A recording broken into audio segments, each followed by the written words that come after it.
Hey, are you feeling all of the pressure of the uncertainty in our world right now and how much of that is sort of on us and maybe causing you to feel a little bit stuck? Well, here are 4 practical things you can do today to keep moving amidst all of the uncertainty that we face. Number 1, put your purpose front and center. Like physically put your value statements, your mission or purpose statement where you can see them daily. Remember what you're here for, what you stand for, what you believe in. Put those things front and center.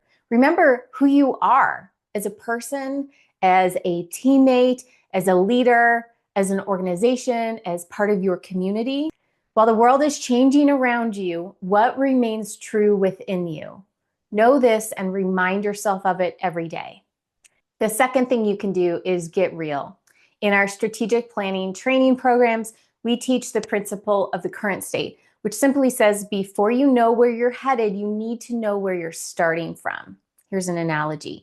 If you want to hike to the top of Sacagawea Peak, but you're unsure what side of the bridge or range you're on, you need to figure out what trailhead you're at so that you can determine the route so that you can reach the peak. So look around and figure out where you're starting from now. You cannot know the future, but you do know something. So what do you know? What do you expect? What is highly likely? Think of this as getting real. Spend time learning what your new current state is so that you can start acting from there. Here's a way to start. List what you know or can reasonably expect to change. Do an if-then scenario exploration thought exercise with that. So if, insert what you expect to change, then what?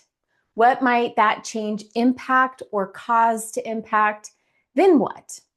Think about the ripple effects, the impacts or repercussions, risks, possible opportunities, and needed action.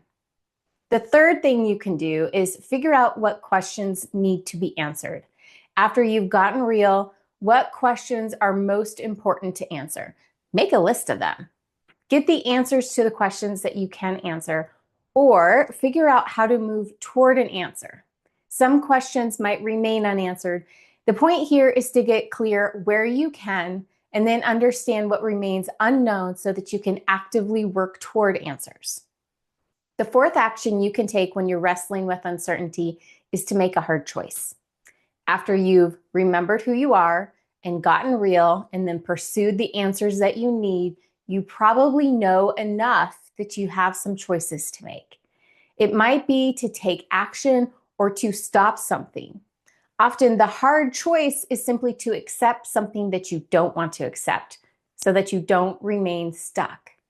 Remember, not doing is also a choice. So do, don't do, act, don't act. These are all choices. Whatever the hard choice is, do it anyway. The strength it takes to make hard choices can remind us of what we're capable of and empower us to keep showing up even amidst uncertainty and chaos. Courage rarely feels courageous. Make the hard choices anyway.